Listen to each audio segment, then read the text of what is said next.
तो वो आपका 1 से 1.5 लाख आपका प्रॉफिट आपकी जेब में आऊंगा। नाना करते करते भी आपको प्रॉफिट एंड में जब आप देखेंगे तो आपको 20 से 30% तक का इसमें आपका प्रॉफिट मार्जिन निकलेगा। अपने प्रोडक्ट की अच्छे से मार्केटिंग करें जिससे वो बाजार में अपनी पहचान बना सकें, उसका एक अपना ब्रांड हो जिससे लोग उसे जान पाएं।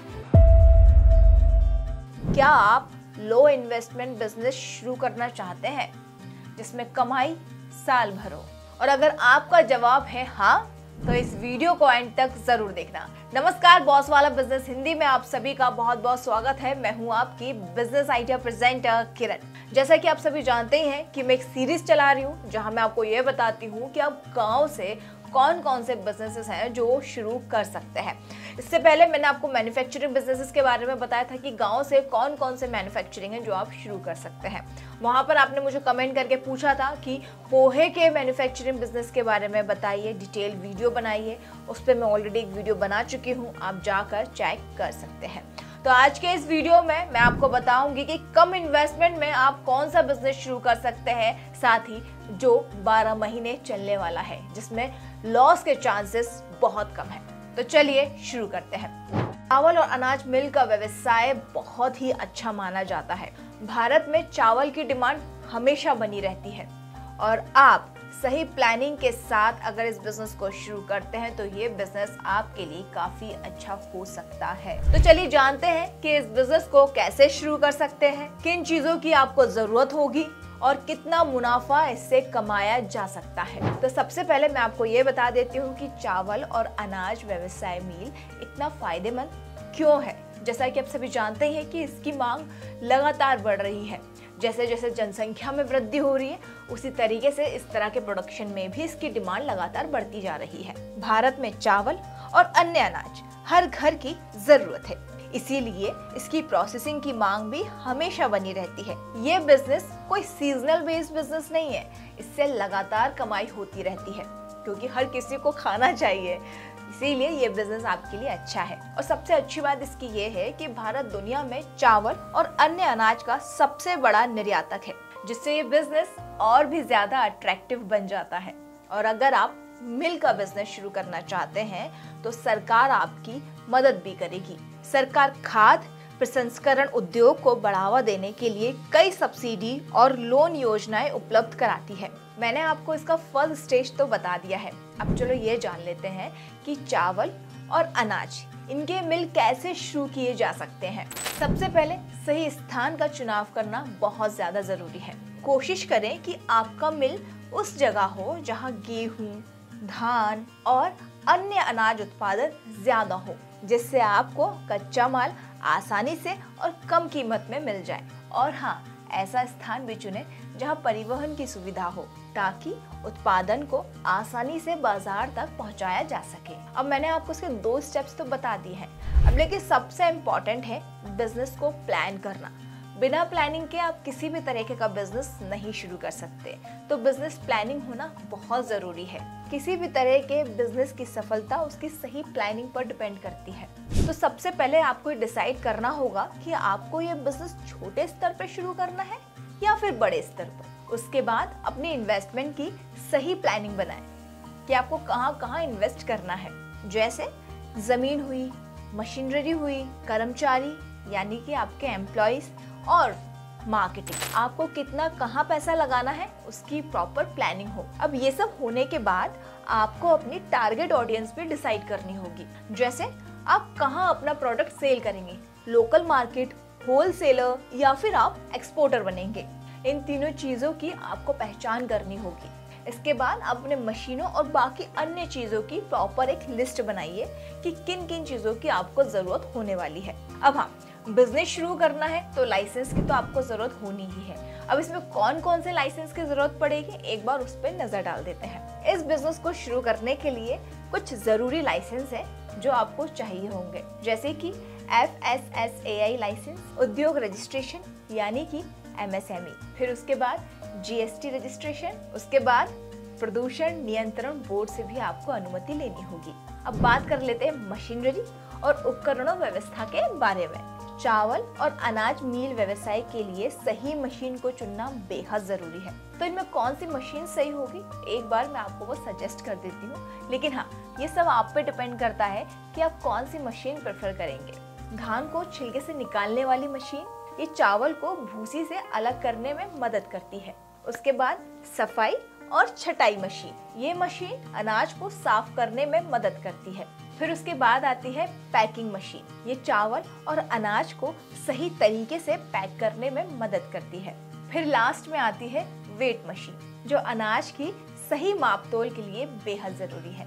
अब बात करेंगे आप कैसे कर्मचारी हायर करें, क्योंकि आपको एक अच्छा मिल चलाने के लिए आपको अच्छे कर्मचारियों की जरूरत पड़ेगी। तो उसके लिए भी आप कुछ इस तरह से डिसाइड करें कि कौन कौन से कर्मचारी आपको चाहिए होंगे। तो चलिए एक बार उस पर नजर डाल देते हैं।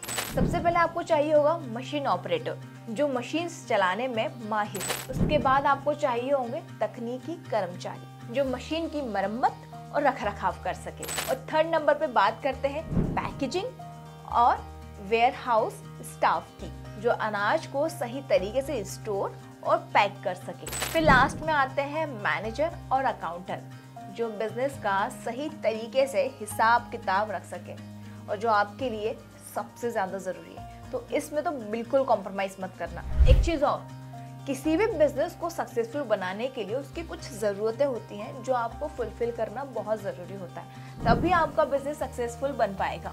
तो वो क्या क्या है, एक बार उस पर नजर डालते हैं। क्वालिटी बनाए रखें, चावल और अनाज इन दोनों की क्वालिटी अच्छी होनी चाहिए, तो ग्राहक ज्यादा आकर्षित होंगे। तो अच्छी सफाई और छटाई की प्रक्रिया अपनाएं। फिर उसके बाद बेहतरीन पैकेजिंग करें। पैकेजिंग अट्रैक्टिव और मजबूत होनी चाहिए, ताकि प्रोडक्ट ज्यादा समय तक सुरक्षित रहे। अपने प्रोडक्ट की अच्छे से मार्केटिंग करें, जिससे वो बाजार में अपनी पहचान बना सकें, उसका एक अपना ब्रांड हो, जिससे लोग उसे जान पाए। अब जान लेते हैं इसकी मार्केटिंग और सेल्स की किस तरह से आपको प्लानिंग करनी चाहिए।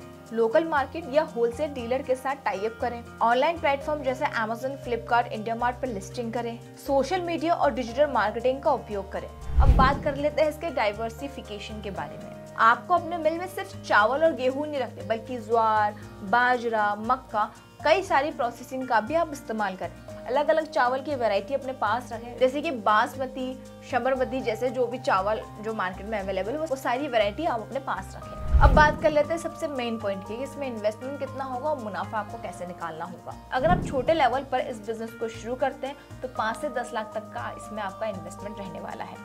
अगर आप मिड लेवल पर इस बिजनेस को शुरू करते हैं तो आपका इन्वेस्टमेंट लगभग 15 लाख से 30 लाख तक का हो सकता है।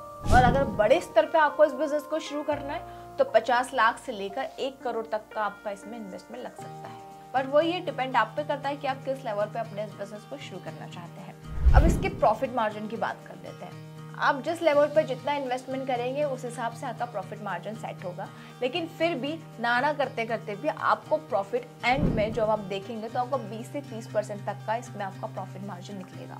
और अगर मैं इसके महीने टर्नओवर की बात करूं तो वो 5 लाख तक का हो सकता है। और इसमें आपका प्रॉफिट जो आप निकालोगे मंथ एंड में तो वो आपका 1 से 1.5 लाख आपका प्रॉफिट आपकी जेब में आऊंगा। ये 5 लाख मैंने वो बताया जिसमें आपकी labour cost, machinery, electricity bill, वो सारी चीजें इंक्लूड होगी, लेकिन फिर भी आप प्रॉफिट में 1 से 1.5 लाख के प्रॉफिट में आप आ जाओगे। अब इसके लिए कुछ सरकार की योजना है जिसका आप लाभ उठा सकते हैं, जैसे कि प्रधानमंत्री मुद्रा योजना, MSME लोन, खाद्य प्रसंस्करण उद्योग से जुड़ी सब्सिडी का आप इसमें लाभ उठा सकते हैं। तो अब ये तो आपको पता ही होगा कि अगर आप छोटे लेवल पर शुरू करना चाहते हैं तो सरकार ने इसका जो सब्सिडी का जो पैसा है वो बढ़ा दिया। अब आप 20 लाख तक का लोन ले सकते हैं। तो अगर ये कैसे अप्लाई करना है, सारी चीज़ों के बारे में मैंने ऑलरेडी एक वीडियो बना रखा हुआ है अपने यूट्यूब चैनल पर, आप वहाँ जाकर चेक कर सकते हैं। साथ ही अगर आपको डिटेल में जानना 1 to 1 स्टेप बाय स्टेप कैसे कैसे शुरू करना है तो बॉस वाला ऐप को डाउनलोड कर लेना, वहाँ पर ये सारे कोर्सेज अवेलेबल हैं, तो वो आपको समझ में आ जाएगा। हमारे मेंटोर होंगे जो आपको गाइड करेंगे कैसे आप लोन के लिए अप्लाई कर सकते हैं। तो ये तो आपको समझ में आ गया होगा। अब मैं आपको एक चीज़ और बता देती हूँ, भारत में चावल और गेहूं का बाजार बहुत बड़ा है और इसमें सफलता के भी कई बड़े अवसर हैं, लेकिन मुद्दा यही है कि आपको शुरू करना पड़ेगा। अगर आप कोई बिजनेस शुरू करना चाहते हैं तो सरकार आपकी मदद कर रही है, कोई सजेशन चाहिए तो मैं आपके लिए हूँ। किसी भी तरह की अगर आपको कोई इन्फॉर्मेशन चाहिए तो कमेंट बॉक्स में कमेंट कर आप मुझसे पूछ सकते हैं। इसके अलावा मैंने आपको बताया कि मार्केटिंग बहुत ज़रूरी है, लेकिन अब ये समझ में नहीं आ रहा कि मार्केटिंग कैसे करें, क्या क्या चीज़ें होनी चाहिए जो इम्पोर्टेंट है मार्केटिंग करने के लिए, सोशल मीडिया प्रेजेंस बनाने के लिए। तो ऑलरेडी मैंने एक यूट्यूब पर अपना वीडियो बना के रखा हुआ है जहाँ मैंने एक्सपर्ट से बात करी है। उन्होंने समझाया है कि किसी भी बिजनेस को शुरू करने के लिए सोशल मीडिया मार्केटिंग क्यों ज़रूरी है और किस तरह से आप मार्केटिंग कर सकते हैं, आप कैसे अपने प्रोडक्ट को मार्केट में ला सकते हैं। तो ब्रांडिंग से रिलेटेड जो भी चीज़ें हैं वो सारी वहाँ पर मैंने कवर की। छोटे से छोटे सवालों के जवाब भी आपको उस वीडियो में मिलेंगे और बड़े से बड़े सवाल के जवाब भी आपको उस वीडियो में मिलेंगे। इसके अलावा अगर आप किसी और टॉपिक पर वीडियो और शॉर्ट्स चाहते हैं तो कमेंट बॉक्स में कमेंट कर मुझसे पूछ सकते हैं। मैं कोशिश करूँगी आपके सभी सवालों पर वीडियो और शॉर्ट्स बना पाऊँ। जैसे कि मैं बनाती आ रही हूँ, पोहा मैन्युफैक्चरिंग के बारे में मुझसे पूछा था तो मैंने उस पर एक प्रॉपर वीडियो बनाया है। अगर आप इसके अलावा किसी और टॉपिक पर भी जानना चाहते हैं तो आप मुझसे पूछ सकते हैं, मैं उस पर भी वीडियो बना दूँगी। और फिलहाल मुझे एंड तक देखने के लिए दिल से शुक्रिया। आई होप आप सभी खुश होंगे, तंदुरुस्त होंगे, अपने आसपास वालों का ऐसे ही ख्याल रखिएगा और मुझे इतना ही प्यार देते रहिएगा। नमस्कार। बॉस वाला, बी द बॉस।